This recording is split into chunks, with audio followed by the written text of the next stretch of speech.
Our MC, Mujin F, ends up facing the squad leader, Kale Boyne, and he toys with the squad leader like he's dealing with a child, even slipping past an attack while still suspended in midair. This infuriates Kale Boyne, who shouts at Mujin, demanding that he fight him properly like a real man. Mujin calmly lands on the ground and lifts his massive 100-kilo sword as if it weighs nothing at all. As both of them rush forward to clash, Mujin abruptly pulls his sword backward and strikes Kale Boyne's blade with such overwhelming force that the squad leader's sword is knocked far out of position. Sensing the perfect opening, he drives his fist straight into Kale Boyne's face so hard that the man's nose nearly collapses, sending him crashing violently onto the ground. Everyone around them is stunned, because Mujin had never shown strength anywhere close to this before. To grasp why our MC is capable of overpowering a squad leader like this, we need to return to where everything began. Our MC, infamous as the Divine Demon, is a formidable swordsman who once stood alone against 9 mighty sect leaders in his pursuit of vengeance. His terrifyingly precise swordsmanship allows him to hold his own against those leaders. He cuts them down with such clinical accuracy that they can't comprehend how he's even managing it. Before they realize what's happening, they find themselves getting C, and they can draw only one conclusion: that our MC is nothing short of a monster. Even when the remaining leaders, who were somehow still standing, succeeded in pinning him down and piercing his heart with a sword, he endured it and rose again, wiping them all out and sending each one to the afterlife, forever etching his title as the Divine Demon. But the moment he is about to die, his life flashes before him, and he feels a strange, peaceful relief that his long mission is finally complete. Our MC recalls the time he was cornered and beaten by 3 children back when he was still a troublemaker in the Muram. He was eventually saved by his master, who took him in and trained him. Yet in the end, he lived entirely by the sword, cutting down people without hesitation. He starts to wonder if his entire existence amounted to nothing more than senseless killing. And in that moment, he remembers his late wife, only to feel the pain of how both she and his master were later taken from him. With tears flowing, he questions the true meaning of his life. Suddenly, he hears loud voices shouting around him, and he assumes he must have descended into hell, until he opens his eyes to see a noisy group standing before him, hurling insults at him. Our MC is utterly bewildered, unable to grasp anything about what's happening. Beside him stand 2 children, the boy defending his older brother, insisting that their clan's martial arts cannot be handed over while his brother is still alive. He declares that no matter what happens, the martial arts must stay within their own clan, the Flame Hua clan. While our MC is still desperately trying to figure out what on earth is going on, the opposing leader casually proposes that they strike a deal to settle all their problems at once. He calls out to our MC, Hua Mujin, telling him he's even willing to offer money since his own clan is dirt poor. In exchange, Mujin must bet his clan's martial arts, but they'll settle it through a duel and whoever wins takes everything. The little boy beside him is horrified because his older brother, our MC, is completely useless in martial arts right now.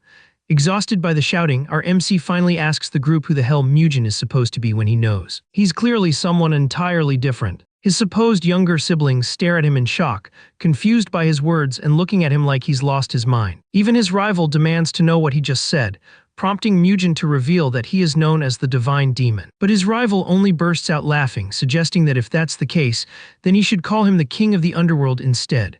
Apparently, this loudmouthed rival is Qingdobo, the second son of the Qinghwa merchant group. Mujin's siblings grow furious, thinking his madness is spiraling out of control again and causing him to spout nonsense. Even Bu Choyan, the master of the Qinghwa merchant group, mocks their clan, declaring that the Flame Hua clan is finished now that their eldest son is mentally unstable. Mujin stays silent, trying to piece together what is actually happening. Since he doesn't offer any response, Dobo assumes he has accepted the duel, informing him that it will take place next month at the Bayang Pavilion. Dobo reminds him that since the deal was made under the martial arts code, Mujin is forbidden from breaking it, otherwise he'll face the consequences. After the group leaves, Mujin's supposed siblings quickly surround him, asking what he plans to do now that a duel has been forced on him, especially since he has apparently never swung a sword before. Mujin bursts into laughter at that, because wielding a sword is literally the only thing he has lived for. He tries to gather his inner energy to plow a field, but he's hit with the terrifying realization that his inner energy is completely gone, vanished without even a trace. Frustration crashes over him when he notices how frail and weak his current body is. His sister breaks down crying, begging Mujin to snap back to his senses. The little girl calls Mujin trash, even labeling him a fool for letting the merchant group walk all over him. Her brother scolds her for insulting their older brother and orders her to apologize, but she refuses. She even blames Mujin for their parents' deaths, then runs away in tears after yelling that out. The little boy apologizes on his sister's behalf,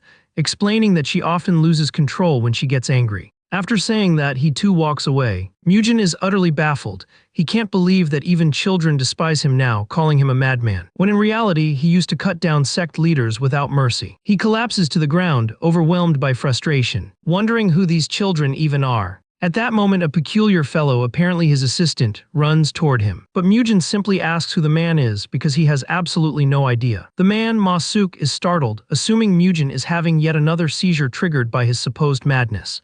Convinced Mujin really has amnesia, he begins explaining his backstory. According to him, Hua Mujin was once a gifted, well-regarded child, whom several orthodox sects tried to recruit as a disciple. By the age of 23, he had even become the clan leader.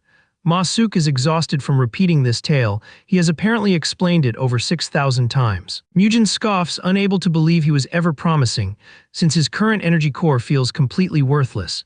He also demands to know more about the madness everyone keeps mentioning. 17 years ago, Mujin and Dobo had an unofficial duel, agreeing not to use inner energy. Mujin had been 6 years old, and Dobo was 9 at the time. Dobo agreed to the terms, and the fight between the two boys began. But during the fight, Dobo broke their agreement, striking Mujin with a punch infused with inner energy. Mujin was furious, asking why Dobo used the 7-wound fist technique when they had clearly agreed to stick to simple punches. Dobo mocked him, bragging that the technique had been passed down by the Kongdong sect, and the after-effects were notoriously devastating. He admitted he had even tested it on his older brother when the guy got cocky, and the technique had left him bedridden. Happy with the results, Dobo was excited to see what would happen when he used it on Mujin. And that's why people now call Mujin a madman. They believe his condition is the lingering aftermath of the 7-wound fist strike. Mujin is furious that Dobo was the one who ruined him, yet now that same man suddenly has the nerve to demand a duel. Suk adds that in the end, it was actually Mujin's father who handed down the final judgment. Even though Dobo was his cousin, he was also the heir of the Chinggua merchant group, one of the 10 most influential forces in the entire Central Plains. Despite Dobo committing such a terrible act, Mujin's father merely spared him with a warning. Mujin cannot comprehend how someone so useless could forgive the very person who crippled his own son. Concluding that the entire clan is garbage, Mujin turns to Sok and asks where his parents are. Sok explains that his father ended up in debt while desperately trying to find a cure for his illness. 3 years later, his father followed his mother into the afterlife. Mujin effectively became the son who drove his parents to their deaths and ruined the entire clan. Because of this, the family's reputation was shattered, leaving his siblings in harsh circumstances. All that remained were mountains of debt, 2 loyal retainers, and just a handful of martial artists. He also still has his younger brother, Kwa Dajin, and his sister, Kwa Soyin. From them, he managed to learn a few things. He realizes that 30 long years have passed since the day he defeated the 9 sects. Now he has awakened inside the body of a lunatic, with no energy core at all. But since our hero holds no regrets from his former life, he decides to live as Mujin from this moment onward, and he intends to help the struggling children around him. Even so, he is fully aware that the Chinggua merchant group will be a massive obstacle, since they were the ones who destroyed this body and the clan. On top of that, his very first priority is preparing for the duel against Dobo scheduled for next month. Since this body is utterly broken, he knows he has to rebuild it from scratch. He sits down to meditate and restarts everything as if he were a complete beginner. He recalls that in his past life, his very first attempt at cultivation had been incredibly difficult. But strangely, things move smoothly with this current body, thanks to its overwhelming natural martial talent. Mujin channels the body's immense energy and pushes it as far as he possibly can. A golden radiance begins to spread throughout his room. Hearing his screams and struggle from afar, Sok and the retainers react immediately. They rush into his room, only to find him collapsed on the floor. One of the retainers even jokes that he must have died. But after checking his pulse, he realizes it is actually stronger than before. Suddenly, Mujin grabs the retainer by the wrist. He demands to know why his body is in unbearable agony simply because he attempted to form an energy core. Confused, the retainer can't answer, so Mujin repeats the question, asking whether his body possesses some sort of special constitution. The retainer then reveals that his constitution is actually the heavenly martial body, an extremely rare heroic physique said to be chosen by the heavens themselves. In short, a body of pure righteous energy suffers excruciating pain whenever it tries to practice demonic techniques. Mujin screams in frustration, wondering why out of every possible physique, he ended up cursed with this one. Writhing on the ground in torment, he asks Salk who the two men standing nearby are. Sok answers that the man dressed in green is the chief steward Du Baektion, while the one in red is an elder named Jo Huenbong. The moment Mujin hears the surname Jo, something from his past life flashes through his mind, but the pain is too overwhelming to focus on it. 3 days later, Mujin finally rises from where he had been lying, though Salk worries that he still hasn't rested enough. Ignoring this, Mujin urges Salk to fetch him some swords. Salk struggles to hold back laughter since the clan can barely afford food, and yet Mujin is asking for swords. It forces Mujin to ask whether the family truly has no money at all. Sadly, they are buried in debt. Even so, Mujin thinks taking out more loans won't make things worse, considering how deep in debt they already are. But then Mujin tells Sok to shut up and write a letter to the two elders, because he is heading out for a walk. When the elders hear this, they immediately grow anxious upon learning that Mujin has gone toward the perilous Bangho sect. Soon after, Mujin and Sok arrive at the entrance of the Bangho sect. Mujin tells the massive guard to inform his boss that he wants an audience. But the man, Kang Noho, is not in the mood for nonsense and tells Mujin that if he's here to gamble, he can just walk inside by himself. Mujin insists that Kang escort him to the boss, but this only irritates Kang further. Sok quickly jumps in, telling Kang to calm down because Mujin isn't mentally stable. The tension only grows until the vice master of the sect arrives. Ma Yongbo steps forward, demanding to know what exactly is going on. Ma asks Mujin why he wants to meet their boss, and Mujin replies bluntly that he is looking to take out more loans. Ma tells him there is no need to meet the leader just to borrow money. Then he gestures for Mujin to follow him inside the building. Soon, Mujin and Sok are being guided deeper into the manor, crossing a wooden bridge, while armed swordsmen escort them from all sides. Sok grows increasingly anxious and tells Mujin they still have a chance to turn back before things get worse.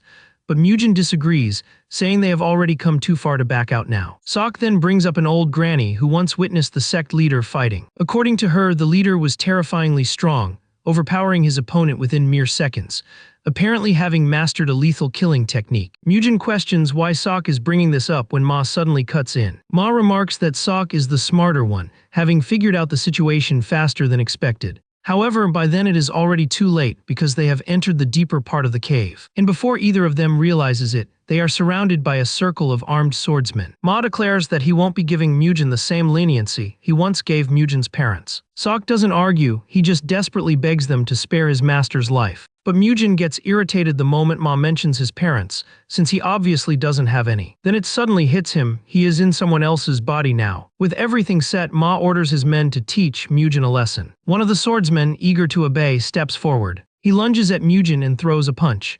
Sok nearly faints in terror as the fist hurtles toward his master. Shockingly, Mujin blocks the punch with ease. The man's bones shatter from the inside upon impact. He screams in unbearable pain and collapses to the ground, insisting that Mujin must have used dirty tricks. Mujin mocks him, saying his bones must be softer than they look. Ma grows furious that his men are wasting time and commands them to finish Mujin off. A swordsman charges straight at Mujin with his blade raised, but Mujin dodges the attack effortlessly and figures that he must stay constantly on the move since he cannot overpower his opponents directly. Using his flexible body, he slips around the attack and lands a brutal headbutt that crushes the man's face. The man staggers back, howling in agony, as another swordsman steps in to take his place and swings at Mujin. But Mujin dodges the slash. The attacker tries again, but Mujin jumps backward just in time, then counters with a kick that knocks the swordsman out cold. Before the armed men can even comprehend what's happening, they realize they are getting tossed around like toys. And within moments they are all on the ground, kneeling and defeated. Standing at a distance, Sok shouts anxiously to make sure Mujin is unharmed. But Mujin calls him thick-headed and says he's obviously fine. Sok is utterly stunned, demanding to know where Mujin learned such incredible fighting skills. Mujin casually replies that what Sok is seeing isn't martial arts at all, just something he picked up on the streets. Sok is speechless since he has no memory of Mujin ever roaming the streets. Suddenly, Ma launches a metal coin straight at Mujin with terrifying force. The coin barely misses Mujin's head, yet the pressure alone shocks him. Furious, Ma orders his men to step aside so he can deal with Mujin personally. Mujin is baffled by all this hostility, considering all he wanted was to talk to their boss. Ma snaps back that someone as worthless as Mujin has no right to meet his master. Mujin blocks Ma's powerful strike using nothing but a pair of chopsticks, leaving Ma stunned. What Ma doesn't know is that chopsticks are all Mujin could afford since he has no money for a real sword. Mujin and Ma exchange blows. Yet Mujin manages to hold his ground with surprisingly refined martial skill. Then, before Ma even realizes it, one of the chopsticks pierces through his hand. Ma cannot believe Mujin found an opening despite his relentless attempts to cut him down. Meanwhile, Mujin is actually enjoying himself. He tells Ma that underestimating chopsticks might be something he'll regret. Before Ma understands what's happening, he finds himself being overwhelmed by chopstick technique. Level 6, leaving him stunned because he truly believed Mujin was nothing but a weakling incapable of using chi. Ma is left questioning how Mujin managed to reach such a frightening level of strength in such a short time,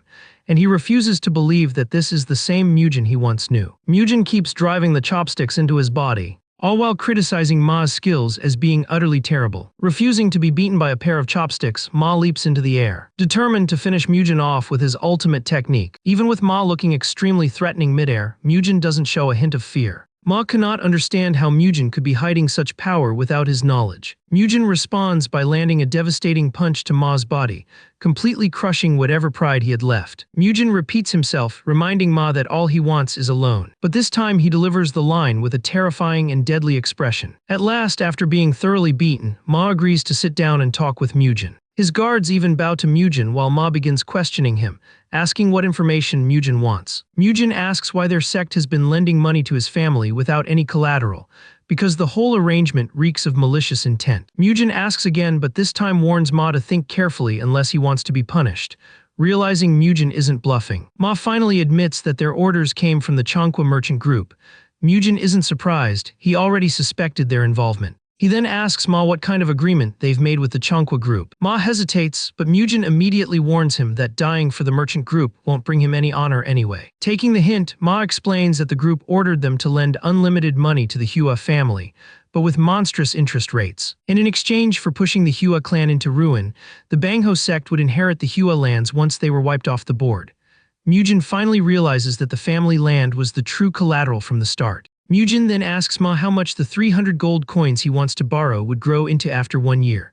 Ma tells him the contract demands a repayment of 5,000 gold coins. Mujin is disgusted, but he simply doesn't care anymore and accepts the deal. With a more serious expression, he asks Ma who normally cleans up the aftermath of their schemes. Ma explains that one of them is the social sect of the Four Martial Heavens, an alliance of unorthodox sects. Mujin is shocked at this revelation, while Sok adds that it is a new alliance. Mujin gets irritated at the very mention of the Four Martial Heavens, and even calls them a nasty name. Sok thinks his master must be losing it because he has never seen him interact with the alliance before, yet here he is cursing them non-stop. Mujin then tells Sok not to worry because he is not in the mood to explain anything. Getting impatient, Mujin asks about the man who went to fetch the money. The man soon returns carrying a box filled with the 300 gold coins Mujin requested. Mujin's eyes brighten with excitement when he sees it, and he assumes that amount should be enough. He tells Sok it's time to leave, but Sok still doubts this whole borrowing situation. Mujin simply tells him to shut his mouth and grab the money so they can go. Ma and his guards escort Mujin to the exit as he prepares to leave. Mujin then tells Ma to write the date in his ledger, promising that he will clear all clan debts once he settles his business with the Chanqua merchant group, and warns that failure to follow this promise will lead to severe punishment. Ma acknowledges the command, but inside, he is furious and eagerly waiting for the moment Mujin gets ruined. Shortly after, Sok and Mujin arrive back at the house. They are greeted by the two elders, who panic when they see blood on Mujin's clothes, only for Mujin to tell them the blood isn't his. When they ask what happened at the sect, he calmly replies that he simply went to borrow money. Mujin explains that the clan needs money to feed their warriors, otherwise the few remaining might run away. The elders refuse to believe the sect actually lent money to Mujin and assume he must have stolen it. Mujin tells them the sect documented everything properly in their ledger, just as he instructed. He then tells the elders that all he wants is for them to take good care of his siblings, making sure they are fed and clothed. After giving his instructions, he simply wishes them luck and walks away. Mujin then heads to his parents' memorial room, but since he had no parents in his previous life, he has no idea what to say to them. He finally speaks, telling them the money issue has been resolved, promising to take care of his siblings and servants, and urging his parents to rest peacefully in the afterlife. He also vows that he will thoroughly defeat Dabo for challenging him to a duel. Unbeknownst to him, Soyin and Dajin are watching, completely impressed by him. 50 kilograms, 80 kilograms, and 110 kilograms, respectively. The servants carrying the swords nearly broke their backs hauling them in. But Mujin is simply thrilled that his swords have finally arrived. Sok ends up having no choice, but but to ask what exactly he intends to do with swords that heavy. Mujin, full of excitement, immediately reaches for the 50-kilogram blade, and decides that this will be the one he starts with. But that eager smile quickly disappears the moment he realizes the sword is far too heavy for him to lift. He grimly concludes that this body is nothing but useless trash. Yet even with that harsh thought, he refuses to quit. Still, he notices he can at least raise it a little if he uses both hands. Mujin can clearly feel Sok's disgusted stare on him, and he snaps at him to go prepare the meal already. He reminds him to pile on extra meat. Mujin settles down with the sword, pushing himself with the reminder that he has just 2 weeks to train like his life depends on it before the duel. His body's constitution, this so-called heavenly martial body, is completely incompatible with the demonic arts his master had drilled into him. So he decides the only path forward is to learn the martial art created by his master's friend, the peerless Nine Swords. Holding on to that resolve, he starts forcing the massive sword to move inside the house. Meanwhile, Dobo receives word that Mujin handled the Bungho boys so brutally that they won't be able to move for 2 weeks. Dobo is stunned by the report, especially since Mujin doesn't even possess an energy core that could explain such strength. Dobo then curls his lips into an ominous smile, already planning something wicked for the upcoming fight. He's also thrilled at the thought of unveiling whatever hidden potential Mujin has during their duel. Around the same time, Mujin throws himself into the harshest training methods he can manage. He reasons that since this body is blessed by the heavens, he should be able to push it to the absolute limit. Throughout this, Sok keeps preparing everything Mujin might need. Mujin believes that with all these preparations, he will finally be ready to begin his true training. He picks up the 50-kilogram sword again and starts swinging it, all while recalling the words his former master once told him. Mujin wastes no time moving on to the second form. He remembers his master telling him that regardless of what weapon he faces, he will always be the one standing at the end. As he trains, he realizes the pressure is already starting to overwhelm him, but acknowledges that he has no option but to endure. Before long, he finds himself handling the sword with surprising ease, even hopping around the room as if the sword weighed nothing at all. Soon after, he transitions into the third form, all while doing his best to keep his cheat ability under control so it can reach maximum strength. To make the training more realistic, he has several items prepared to mimic battlefield hazards. His first opponent is a hardball, which he manages to evade for a while, before eventually taking a hit from behind. After that, his next challenge is spiked bamboo, and by using the fourth form, he slices the bamboo apart. His sword technique may appear simple, but the truth is that it's deadly enough to cut through almost anything. Despite his efforts, he still can't hit the flying logs with the fourth form, forcing him to advance to the fifth form. This time, he carves through all of them with the power of the fifth form. With such strength flowing through his sword, he feels unstoppable. And numbers mean nothing to him. His swing is so strong that it extinguishes all the candles in the room at once. Once he overcomes this trial, he knows the next step is heading outside to use the seventh form. With the seventh form unleashed, he surpasses another hurdle. Soon after, he reaches the ninth form, fully confident that there's nothing his blade cannot sever. After attaining the peak stage of the sword art, Mujin collapses to the ground in relief. But at the same time, he feels a sting of irritation because he still can't reproduce the final form he once performed in his previous life. He remembers the days when his teacher trained him as a child, days when he never truly took those lessons seriously. Back then, he thought his master's friend was just messing around when he spoke of absurd feats, like slicing through anything with a sword. Mujin even mocked the arts by laughing loudly at the idea. His master had told him that if he practiced the sword art 1,000 times, his body would transform. And if he reached 100,000 swings, his Kai would begin infusing into the blade. Eventually, reaching 1,000,000 swings would make him invincible even against the strongest sword masters. Mujin was stunned because at 1,000 swings a day, it would take him 3 whole years to finish the cycle. He asked his master whether that friend could really match his own ability, but his master claimed he didn't know. However, he was certain that if they had ever gone all out, one of them would definitely have died. Hearing that, Mujin grew deeply curious about the kind of man his master's friend truly was. Mujin finally snaps awake after receiving several sharp slaps from Sok. He realizes just how far he still has to go, since he fainted after performing the move only once, nowhere even close to reaching 1,000 repetitions. Even so, he needs to eat because it's already late, and when he glances at the plate in front of him, he discovers it's pork, which leaves him disappointed. He then tells Sok to get beef next time, since beef is the easiest meat for him to bulk up with. He assures Sok that he can freely use the money they borrowed from the Bangho sect, because he can simply borrow more later. Mujin declares that his plan is to keep eating beef for the entire period leading up to his fight with Dobo. Sok then asks Mujin when exactly he learned the martial arts he's displaying now because Sok is pretty certain that Mujin had no martial arts knowledge before. Since Mujin already told his siblings the truth, he figures telling Sok won't hurt either. Mujin then reveals that he isn't actually the real Mujin, but is in fact the divine demon. Sok assumes he's just joking and rambling about some fantasy. Sok says his only real worry is that Mujin will suddenly lose his memories one day and disappear. But Mujin grabs him, promising that he won't leave the clan until it rises to become the greatest clan in all of Sichuan.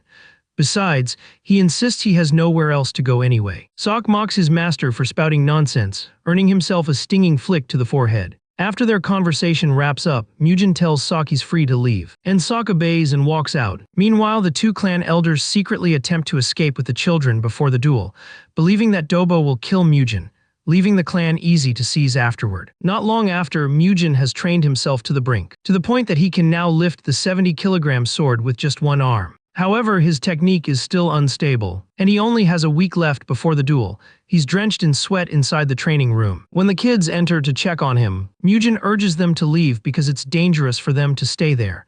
But they tell him they're worried, having watched him push himself to his limits for days. Soyeon worries he's doing all of this because of what she said earlier, and admits she never meant it, she was only upset. Looking at the two children reminds the protagonist of his lover's younger siblings from his past life. Mujin pats their heads gently, telling them there's no need for concern. The kids then mimic his posture, praising how cool he looked. Their playful argument over who's doing it correctly reminds him of the harsh days of training under his master. Suddenly, he realizes the most important aspect of the Peerless Nine sword, the breathing technique. With that revelation, Mujin tells the kids that he will win no matter what, and he urges them to return to their room. The children are still worried, but they convince themselves everything will work out. Once alone, Mujin begins practicing the breathing technique while swinging his sword powerfully. With the breathing method, he's able to unleash all the internal energy he accumulated in an instant. Before long, he grasps the concept behind the movement arts, which is a Kai technique where internal energy is built up through continuous motion. These movement arts are generally seen as low tier,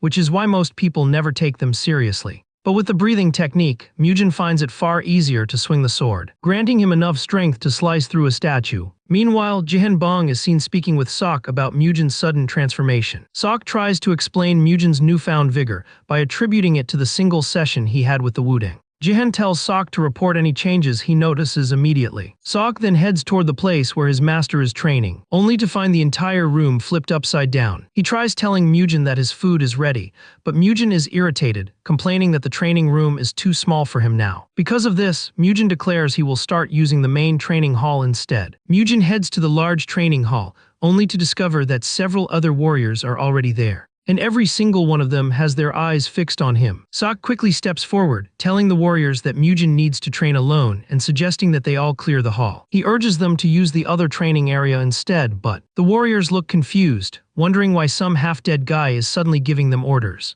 To them, Mujin can't possibly be a real martial artist just because he's carrying a sword. Mujin notices the shift in their attitude and casually comments on it. The warriors look ready to confront him, but their squad leader, Kale Boyne, orders his men to leave the hall to the young master. Even so, Kale assumes Mujin has gone insane again. Mujin suddenly stops Kale, telling him that if he has something to say, he should say it to his face like a man. Kale turns back, and Mujin suggests they settle things with a fight. After all, they're both swordsmen. Kale refuses, saying he can't fight the future leader of the clan. Mujin retorts that Kale should stay a coward then, and keep his face hidden if he can't back up his own words. That insult is enough to make Kale unsheath his sword. Ready to take on Mujin, the duel begins. Mujin instantly plants his own sword into the ground, then leaps toward Kale in a bold, unexpected maneuver. He reaches Kale in a flash and grabs his head before the man can react. The warriors are baffled. They've never seen a duel where one side doesn't even use a sword. Mujin keeps playing around with Kale, moving swiftly and effortlessly, while Kale struggles desperately to keep up.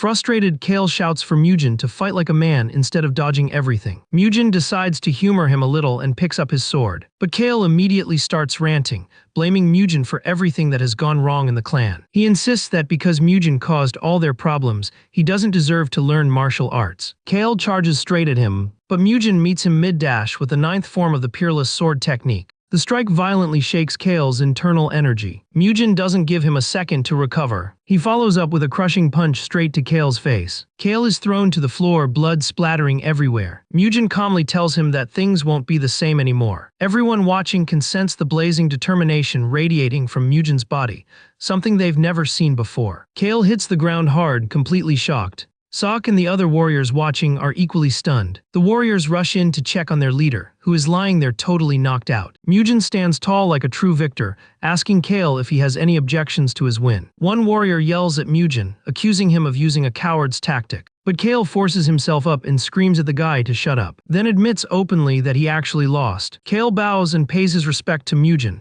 saying he learned something from him today. Mujin accepts this with a nod and dismisses him. As the warriors leave the hall, Mujin tells Sok to go with them, because he genuinely wants to be alone. One of the warriors keeps complaining, insisting Kale went easy on Mujin. But Kale tells him that's wrong. He fully intended to leave Mujin half dead. The man refuses to believe it, but Kale insists he's completely serious. The young master has improved at an unbelievable pace. Sok, meanwhile, is left wondering when Mujin changed so drastically. Yet at the same time, he feels grateful that he truly managed to change. They begin talking about how incredible the Flame Emperor had been in his younger years. Back then, he was a remarkably capable young fighter, displaying martial prowess so extraordinary that even the mighty Tang clan had no choice but to acknowledge his uniqueness. In short, the elders were captivated by his sheer strength, and both of them ended up pledging their loyalty to him. Joe assumes these old folks are now trying to abandon that loyalty, but Du firmly disagrees. He explains that all they want is to settle the issue concerning the bloodline. They both believe that they have done everything they could,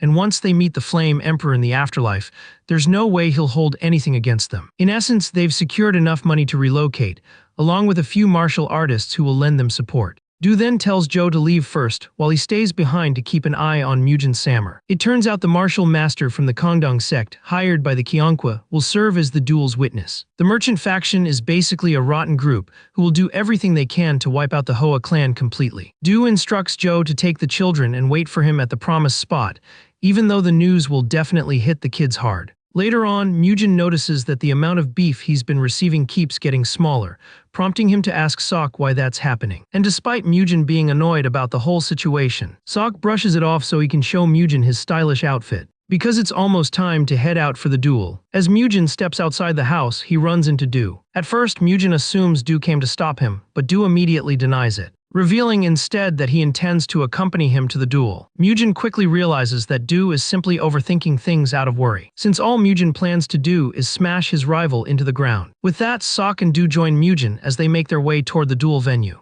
At the arena, the entire place is overflowing with spectators eager to witness the fight, along with countless others there to gamble on the outcome. Because of the massive odds set in Mujin's favor, most people end up betting on him. After a short while, he arrives at the arena, casually sucking on lollipops, and everyone who sees him immediately assumes he's a weakling, with some even wishing they could cancel their bets. Once he enters the arena, he comes face to face with Choyin, who asks if he truly intends to go through with the duel. Hearing this, the spectators assume that Mujin was the one who insisted on the duel despite looking so frail, and they think he's completely out of his mind. Mujin boldly tells Choyin that he refuses to sit back and let her take his clan's secret manual, which is exactly why he must fight. The spectators are stunned because they never imagined a merchant group would target a martial arts secret technique. Choyin remains absolutely sure of herself, convinced that Mujin will pay dearly for pretending to be cool. The announcer then declares that the duel's official witness will be Han Yigong of the Kongdong sect. Honzin stands on the balcony looking imposing and dignified, ready to honor his master's final wishes. He tells Dobo and Mujin to fight honorably before the watching crowd. Right then, Dobo drops a shocking revelation, claiming that the martial uniform Mujin is wearing was personally sent by him to celebrate Mujin's return. Mujin grins at this, pulling out his massive sword and telling Dobo that he'll have no choice but to hand back the remaining goods after the duel. The entire crowd gasps, stunned because none of them have ever seen someone enter a duel wielding such a gigantic sword. On top of that, everyone knows the Flame Emperor was famous for fighting barehanded. Even Du is taken aback and asks Sok if Mujin had said anything strange earlier. Originally, both of them suggested that Mujin should flee, believing he had no chance of defeating his opponent. But now Sok is starting to think Mujin might actually stand a chance, though Du's confidence is nowhere near that. Once both combatants are set, the referee strikes the bell, signaling the start of the match. Filled with fury, Mujin charges straight at Dobo. He swings his enormous sword at him, unleashing a brutal and overwhelming attack. Dobo narrowly avoids the strike, but the ground where the sword lands shatters instantly. The audience is stunned, never expecting Mugen to move this fast or hit with such terrifying strength. Everyone had assumed he possessed zero martial skill, yet now he's charging around with unbelievable ferocity. Mugen keeps pressing the assault as he charges at Dobo once more. He keeps swinging that massive sword of his, though Dobo manages to block the strike, and the two of them end up standing face to face, locked in direct confrontation. Their clash creates a thunderous sound, and a sight so intense that the entire crowd is drawn in. Choyin is taken aback that Mugen is lasting far longer in this fight than she ever expected. Still, she remains convinced that no matter how much training he has done, he is nowhere close to reaching Dobo's level. Mugen swings his huge sword again and again, but Dobo slips past each strike with ease thanks to his agility. As the duel grows more heated, Dobo finally manages to land a counterattack, sending Mugen skidding backwards, and he vows that he will leave Mugen in an even worse state than before. He fully believes he has the power to crush a man's spirit. Do thinks Ma-Suk is spouting nonsense, but Ma-Suk insists he secretly watched Mugen training alone, assuring Do that something far more frightening is coming. As the battle goes on, Mugen realizes that his current strength feels evenly matched with Dobo's, making him question his own training methods. Even so, he isn't bothered because in his mind, no matter how strong his opponent is, he's destined to win. And this time, he intends to kill Dobo. Meanwhile, Joe is transporting Mugen's younger siblings, and he finally reaches the destination while the kids remain asleep. Since he wants to stay behind and collect whatever is left of Mugen after Dobo supposedly kills him. Joe still isn't sure if what they're doing is right, but at least everything is already in motion. Back in the arena, the two fighters keep clashing relentlessly. Mugen stays calm, convinced that Dobo is nothing but a novice in his eyes. Blades continue to collide, and even though they look evenly matched, people in the crowd start insulting Mugen, claiming he isn't impressive at all. At that moment, Dobo unleashes a brutal attack aimed straight at Mugen. Do and Sok nearly collapse from shock as they watch it fly toward Mugen,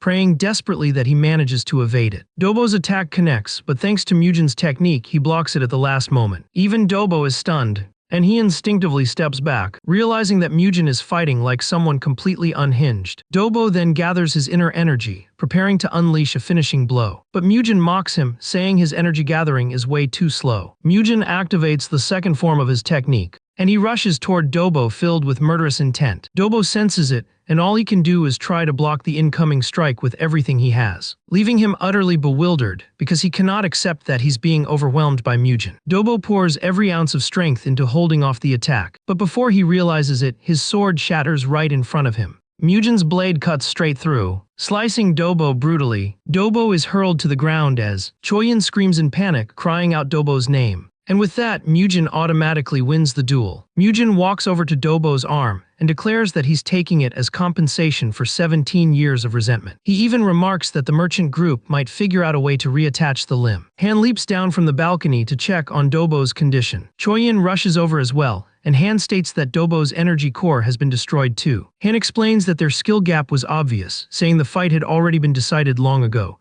Mugen responds that since Han likes to talk big, he has plenty to say in return. Mugen then adds that it's time for them to start paying for everything they have inflicted upon the Hua clan. With cold-blooded intent, he warns Han and his followers to prepare themselves thoroughly. Choyin collapses to her knees in agony, vowing that she will never forgive what Mugen has just done. As Mugen steps down from the stage, the spectators explode into cheers, stunned by how completely he crushed Dobo. Beyond the spectacle they had witnessed, they also realized they had never seen the sword he wielded before. The whole arena buzzes with excitement because it feels as though a new martial arts master has just risen. Do and Sok rush over to reach Mugen, and he tells them that it's time for all of them to head back home. As he's walking away, he suddenly turns around and asks Do whether he spent all the gold that had been entrusted to him. Do answers nervously, saying he still has a small amount left. Mugen then remarks that he might have to pay a visit to the Bangho sect since he'll need to borrow some money. Out of nowhere, he tells Do that he doesn't care if he, Joe, and the others in the martial group want to live. But he warns them that the consequences will be severe if they even think about taking his siblings away from him. He speaks with such murderous intent that Do nearly collapses on the spot. Meanwhile, Mugen's siblings are already screaming at Joe for dragging them away when they were supposed to be watching their brother's duel. Do's letter told Joe they'd been discovered, urging him to return home immediately. Without hesitation, Joe starts writing back, terrified, while the kids celebrate because they get to return and see their brother again. Later, Mugen tells Do that it's time for him to confront the Bangho sect, and he tells Do not to worry about anything, even though Mujin is now recognized as extremely capable. Do urges him not to get involved with the social sect in any way. Realizing the old man is simply overthinking everything, Mujin reassures him that he won't. With that, Mujin heads toward the Bangho sect, though Sok worries things might go terribly wrong. Mujin says he cannot delay it anymore, and he tells Sok to stay right behind him. Before long, Mujin arrives at the Bangho sect, shocking Ma, who never imagined he would see Mujin again. Mujin tells Ma he's here to repay his debts, while mocking Ma because the sect now looks practically abandoned. Ma tries to cover up their downfall by claiming that all the gamblers left only because they wanted to watch Mujin's duel with Dobo. Since Ma insists everyone went to see the fight, Mujin asks him if he opened betting pools on the match. Mujin is absolutely sure they placed him at high odds, meaning they must have made a mountain of money. Since he knows they profited, Mujin immediately shows interest, and Ma can clearly tell he's about to get squeezed dry. Mujin seems satisfied to hear it, since money is something everyone enjoys. Ma senses a chilling aura radiating from Mujin, making it clear he's brimming with killing intent. Mujin then asks where Ma's boss is, and this shocks Ma as he questions why Mujin is even asking about their leader. Mujin is about to go wild when the sect's leader, Chewnjil, finally appears. Mujin is startled to see a man with such a hideous face, who turns out to be the leader himself. Chi admits his men already informed him about Mujin, and Mujin asks why it's so hard to meet him. Mujin wastes no time and mocks him directly, telling him he has an ugly face. Standing behind Chi is a strange and dangerous-looking individual, and Mujin asks if that person is his servant. Malice pours out of the man like smoke. He turns out to be Death Black Crow from the social sect. Black Crow scolds Mujin for eyeing his money, and even though Mujin was told to avoid the social sect entirely, he has somehow walked right into one. Mujin simply warns him to shut his mouth if he doesn't want to die. Enraged, Black Crow charges at Mujin, ready to rip him apart. Mujin senses no threat whatsoever, determined to take down anyone who blocks his path. Mujin flicks a chopstick at Black Crow, and with terrifying force, it pierces straight through the man's hand. Only then does Black Crow realize that Mujin is no ordinary fighter, and must be taken seriously. Mujin tells him he doesn't need praise from someone as worthless as him. But that only fuels Black Crow's rage, and he charges at Mujin once more. This time, Mujin decides to intercept him directly and launches himself forward. But he abruptly disappears right in front of Black Crow's eyes. He reappears behind him, leaving Black Crow stunned. Black Crow wildly throws strikes at Mujin, but Mujin dodges everything with ease, making it painfully clear that he's just playing with him. Black Crow cannot comprehend how someone as young as Mujin is slipping through all his attacks. Mujin then chooses to make one more hole in him. He thrusts the chopstick straight into Black Crow's left eye. The blow tears through him with such agony that his scream alone is enough to rattle everyone watching. Black Crow collapses onto his knees, spitting out an insult at Mujin as he trembles. Mujin, intrigued by what this sect can really do, drives a kick into Black Crow's head and tells him to bring his so-called social sect if they dare to face him. But before any of them can show up, Mujin coldly informs Black Crow that he will not be walking out of this room alive. At that moment, Black Crow breaks down, begging desperately and swearing he will give Mujin anything he wants if only he spares his life. Mujin is taken aback that this man still clings to life, but since he's offering wealth, Mujin holds off on sending him to the afterlife. Black Crow explains that all his assets are tied up in Chong, but he vows to retrieve everything. Mujin accepts the deal but warns him that if he returns without the money, he is already a dead man. Terrified, Black Crow bolts out, promising to come back as quickly as possible. Once he is done handling Black Crow, Mujin turns toward Chi, who is already trembling and wetting himself. Mujin tells him that it is time for them to settle what they owe. Chi immediately throws himself to the ground, begging frantically to be spared. He keeps promising that he will hand over everything he owns. Mujin lets out a laugh, reminding Chi that he has nothing worthwhile left, since his belongings have already taken a hit. With tears streaming down his face, Chi insists he will still give Mujin everything he has. Mujin repeats that Chi cannot offer him what he has already taken. Then Mujin turns to the remaining men and demands to know who ranks above them. Ma steps forward right away, explaining that he is the vice sect leader. He drops to his knees, pleading earnestly for his life and promising he will live uprightly if given another chance. Because his plea sounds sincere, Mujin decides to spare him. Altogether, the assets they owe amount to over 20,000 gold. Mujin declares that he expects every last coin to be delivered to him. Ma nods quickly, saying he will prepare everything and bring it over. Mujin is satisfied since he wants all of this handled without delay. After Ma leaves, Mujin fixes the remaining sect officers with a chilling glare and orders them to start bargaining for their lives. Before long, Mujin returns home carrying several boxes stuffed with treasures and gold, leaving Do utterly stunned. Mujin tells Do that each box contains around 400 gold. Do tries to warn Mujin that the Bangho sect is under the protection of the Sozal sect, and the real threat isn't the Sozal sect itself, but their ally, a terrifying man named Jusugang. Do adds that the sect also has the Black Crow and the Red Crow at its disposal. Mujin tells Do not to compare him to those people, because anyone who comes seeking trouble with his clan will end up 6 feet underground. After saying this, he instructs Do to get him some beef, and to make sure his younger siblings are well fed when they return. As Mujin turns away, Do can hardly believe that Mujin has already struck fear into Black Crow, someone known as a menace throughout the region. Do suddenly realizes that Mujin is completely different from the person he once knew. Meanwhile, Choyin hires assassins to wipe out everything precious to Mujin, but she orders them to bring back one of the children alive. In the past, the Flame Hua clan had been a flourishing force, and the extraordinary figure known as the Flame Emperor drew the admiration of countless martial artists. They watched him in awe, and even the prestigious Tang clan of Sichuan offered him praise. Within a single generation, the Flame Hua clan rose to become a martial clan that no one dared overlook. Even peak martial artists hesitated before crossing the Flame Hua clan.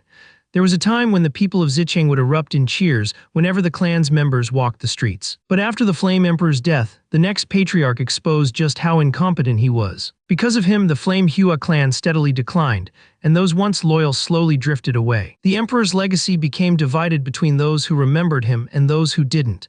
But what never changed was the fact that he had been an extraordinary man. And now, because of the overwhelming aura Mujin carries when he walks, the elders begin comparing him to the late emperor. Shortly after, wounded warriors rush in to report to Do that they were ambushed by assassins. Elder Zhou and a handful of warriors are still fighting them off.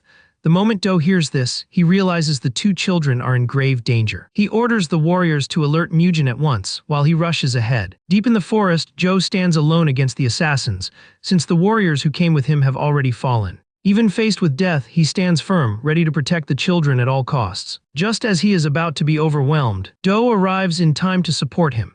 This enrages the assassins as they were moments away from completing their mission. Before Do interfered, their leader roars at his men, commanding them to cut down the 2 defenders. And so another brutal clash erupts once more. Do manages to trade a few blows with the assassins, but age quickly catches up to him and they begin to overpower him. In a blink, a blade slices into his shoulder, forcing him to stumble backward. One of the assassins steps forward to take command, ordering his comrades to kill one of the children. He drives Do further back, forcing him onto the defensive, but Do refuses to retreat. Moments later, Do suffers a deep cut and cries out in agony. He collapses onto the ground, unable to defend himself or the children, and with Do out of the way, the assassins turn their attention to the kids, deciding which one they will kill or spare. Even though Dojin is powerless, he still stands firm to shield his sister. The assassins choose him as their target, declaring that he'll be the one to die, just as they raise their blades to strike him down. Mujin's voice cuts through the forest, ordering them to stop. He storms toward them at terrifying speed,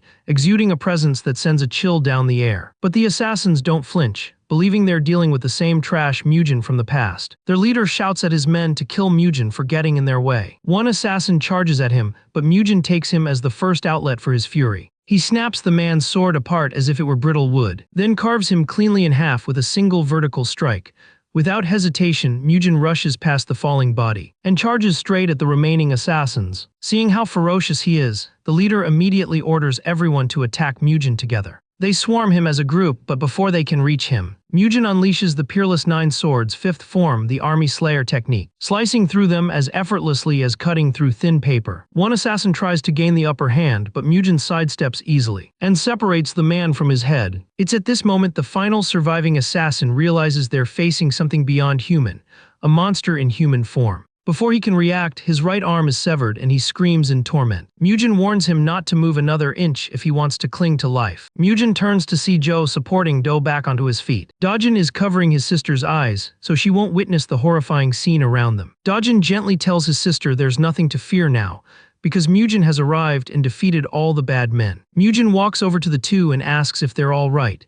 Dojin reassures him they are safe, and Mujin remarks that they must have been terrified. But Dojin insists he wasn't scared. After all, he is the son of a martial master. Mujin feels relieved and gives the boy a proud pat on the head for his courage. Once the group leaves, Mujin turns to the last assassin and warns him to keep silent about his missing arm. He then asks if the Tsinghua merchant group was the one who sent him. The man hesitates, and Mujin tells him he might spare his life if he answers truthfully. Hearing this possibility, the assassin becomes eager to talk, and quickly confesses that Choi Yin hired them through the Death Forest faction. After spilling everything, he nervously asks whether Mujin will now let him live as promised. Mujin tells him to run back to Choi Yin and tell her that he has wiped out the group she sent after his siblings, and that he'll be coming for her head next. Meanwhile, people begin wondering if the prodigy they once knew as a child has finally returned. After making sure he has gathered enough aura while walking the streets, Mujin finally makes his way back home and Ma runs over excitedly to greet him. But Mujin pushes his head aside. He asks Ma Suk whether the injured warriors are all in the medicine hall,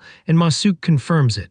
He also shares that Dajin and his sister are resting in their rooms to regain strength. Later, while bathing, Mujin finds himself thinking of his younger siblings and his determination to keep them away from the ugliness of the world. Even though they are children born into a martial clan, Mujin believes they shouldn't be forced to witness cruelty at such a young age. However, at the very same time, the next morning at the medicine hall, Mujin approaches Elder Joe to ask about the Red Flame art manual. Joe is taken aback the moment he hears this, and Mujin questions why he reacted that way. Joe then asks him why he suddenly needs the manual. Mujin realizes Joe is wary that he might relapse and cause chaos again, but Joe quickly denies that this is why he seemed startled. Mujin then explains that he plans to train on his own, since Joe is currently unable to guide him. Mujin can clearly see that Joe is doubting his abilities, even if Joe tries to deny it. Understanding that Mujin holds no harmful intentions, Joe finally hands over the manual. After Mujin leaves, Joe voices his concerns to Do, wondering if giving Mujin the manual was a mistake. Do reassures him, saying Mujin has been showing remarkable swordsmanship lately. Do adds that it was thanks to Mujin that they even survived the assassination attempt. He also mentions that Mujin seems to be recovering well, and the Taoist's treatment must be taking effect. Joe agrees that the treatment appears effective, but he also wonders if it's influencing Mujin's martial skills as well. Still, Joe feels relieved with how things are turning out, and believes the clan's decline might finally be coming to an end. At the training grounds, Mujin gathers his younger siblings to begin their training. He explains the idea behind the training, telling them they must move smoothly and fluidly. He adds that this technique is a fundamental movement method he personally crafted from countless real battles he has survived. The two are amazed when they hear this. Soyin suddenly blurts out her surprise, pointing out that Elder Joe once told them Mujin had no real battle experience. Dajin is stunned that his sister would say something so blunt. Mujin decides to skip the unnecessary chatter and tells them both to come at him using the basic fist technique they've learned. The two take their stances, and they charge toward Mujin together, but their movements leave Mujin utterly disappointed. Watching them, he even begins to question whether these two truly come from a martial clan. He realizes they don't even possess the bare minimum movement fundamentals to be considered martial artists. Annoyed by how poorly they're performing, he calls off training for the day, saying his head hurts. The two are shocked, wondering how he could have a headache when they never even touched his head. After the two walk off, Mujin understands just how overwhelming this task will be. It won't be simple at all. He also realizes that his own master must have gone through hell training him. Still, Mujin is determined to restore the clan to greatness, especially since he was the reason it fell. On top of that, Mujin is aiming to defeat the one person he failed to surpass in his previous life. Mujin then grabs his sword and starts training alone. He immediately notices that the blade now feels incredibly light in his hands. He also realizes that his speed is increasing with each repetition of the sword forms he performs. Several days later, Do and Joe finally return to duty. Ma Suk informs Mujin that they've completed everything he asked of them, and Mujin commends their work, though Ma Suk seems to want more praise. Mujin snaps at him, reminding him what would have happened had he arrived any later. He then warns the elders that they'll be dead if they ever dare pull a similar stunt again. The two bow and apologize, acknowledging their foolishness. Moments later, the Taoist who treated Mujin, Yang Soo, arrives. Mujin has no idea who he is, and he accidentally insults the man before Ma Suk hurriedly explains that this is the Taoist who healed him. Ma Suk apologizes to the old man, saying Mujin hasn't fully recovered yet, which explains his behavior. But Mujin kicks him away for speaking nonsense about him. Mujin then decides to play along and politely apologizes to the Taoist for not recognizing him earlier. He invites the old man to follow him, assuming he must be exhausted from his long journey. A few days prior, Ma Suk had told Mujin about this Taoist priest, explaining that he inherited the Wudang sect's Taoist lineage.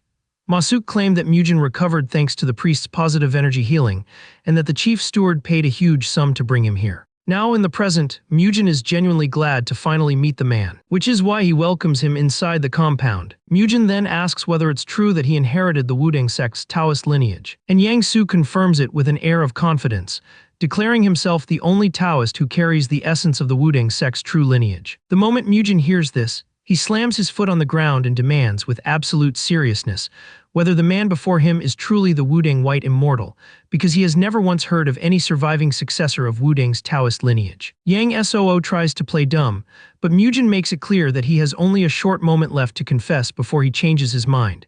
Yet the Taoist insists on his innocence and asks whether Mujin is really doubting the very person who healed him. But Mujin immediately draws his massive sword. He tells Yang Soo that if he is truly a Taoist as he claims, then dodging a single strike should not be a problem. Mujin swings the sword and narrowly avoids cutting the old man clean in half. But the strike tears a huge dent into the floor, causing Ma Suk and the elders to panic as they think he has completely lost his mind. The moment the water arrives, Mujin drenches Yang Soo with it, yet Yang Soo still pretends he has no idea what is going on. He even asks Mujin if this is how the clan repays kindness. Mujin ignores his protests and grabs his long beard, only for it to come off instantly. Even Young Soo realizes he is doomed now that they've discovered the beard is fake. Mujin mocks him, saying he even went through the trouble of gluing it so carefully. Yang Soo quickly finds himself cornered by Mujin and his retainers. Mujin tells him he has zero intention of letting him go and casually mentions he might just chop off his limbs and turn him into a eunuch as well,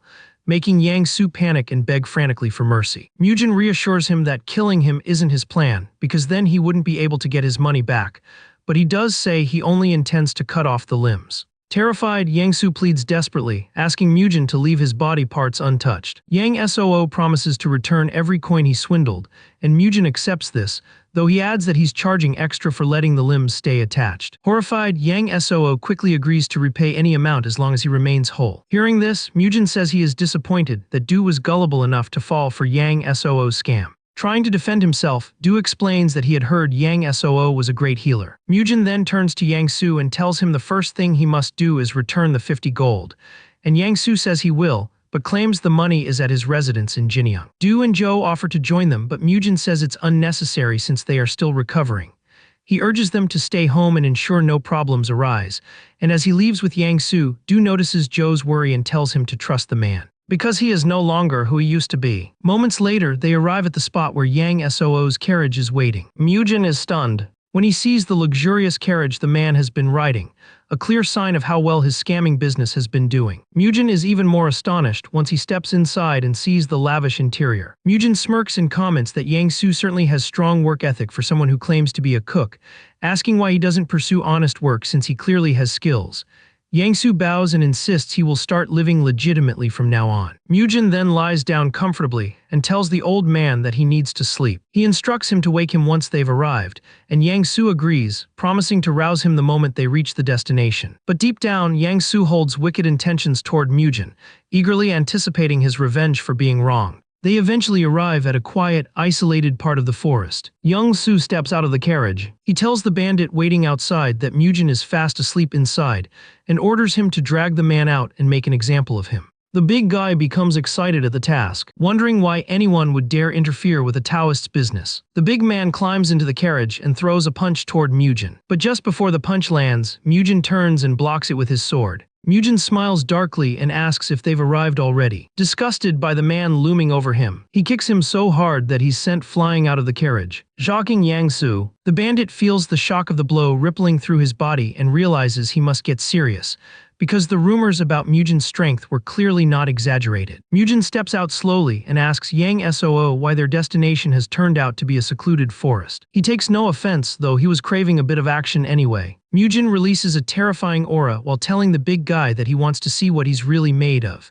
The large man can feel the crushing pressure from him. The big guy immediately calls the rest of his gang to come out so they can take Mujin down together. 3 more hulking figures come out of hiding, revealing themselves as Zhongshan's 4 demons. The moment Mujin gets a proper look at them, he notices they are all wielding demonic energy, though he chooses not to comment on it. Mujin glances over their different weapons and says he wants to see just how deep their skills truly run. Without hesitating, he charges straight at the leader of the group and knocks him away from the others, pushing him onto the defensive as Mujin unleashes a relentless barrage of strikes. The others quickly realize Mujin is targeting only their leader and rush in to help. Even the leader feels the crushing power of each blow, comparing Mujin's attacks to being hit by a giant mace. He eventually loses his balance, and Mujin kicks him in the face, shattering his mouth. Just then, the rest of the group catches up, and the closest one swings an axe to take Mujin's head off, but Mujin dodges with ease and drives a brutal elbow into the man's stomach, making him scream in agony. The other two attempt a pincer attack, but Mujin slips out of the way, causing them to overextend. This opening lets Mujin calmly punch one of them straight into the ground. He then goes after the last one, who desperately tries to block Mujin's strike with his sword. But the sword snaps instantly. Mujin's blade nearly splits the man in half, but he holds back.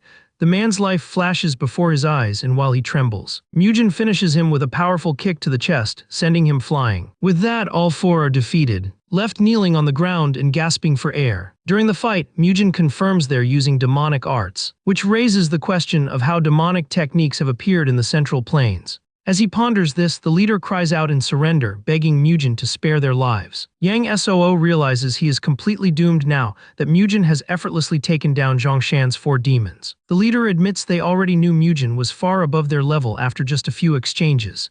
Mujin asks why they kept fighting if they knew that. Mujin tells them he'll spare their lives, but he will destroy their energy cores and sever their meridians. Hearing this, the leader immediately drops to his knees, begging Mujin not to ruin their martial lives because they were only following orders. Mujin tells him to stop whining since they're old already anyway. He demands to know who taught them, and the leader pretends not to understand, until Mujin clarifies he wants the name of their master. He points out that they're clearly using demonic energy even if it's weak, and he wants to know who taught them. The leader then admits they do not know the master's name. Mujin remarks they should have just lowered their heads and learned trash martial arts instead of becoming bandits. The leader hurriedly corrects him, saying they are not thieves, they only help their brother with his business. Mujin is startled and scolds them for aiding Yang Soo despite knowing his shady activities. But the leader explains they genuinely believed Yang Soo was in the business of saving lives. Mujin decides to let them go and orders them to stop serving Yang Soo, threatening to kill them if they ever do anything bad again. The leader gratefully thanks him for his mercy. Mujin then turns to Yangsu and tells him the bill he owes has just gone up. In fact, he'll also pay for messing with his mental peace, leaving Yangsu horrified. After Mujin leaves in the carriage, the 4 brothers suddenly realize he is someone worthy of being their master. They chase after the carriage, forcing it to stop, then bow before him and call him their boss, pledging loyalty and promising to serve him until death. Mujin assumes they've gone delirious from being beaten and tries to dismiss them. But the 4 shout even louder, insisting he must take responsibility for them, and revealing that they're actually still young. This shocks Mujin, who had assumed they were old men because of their rough, ugly faces.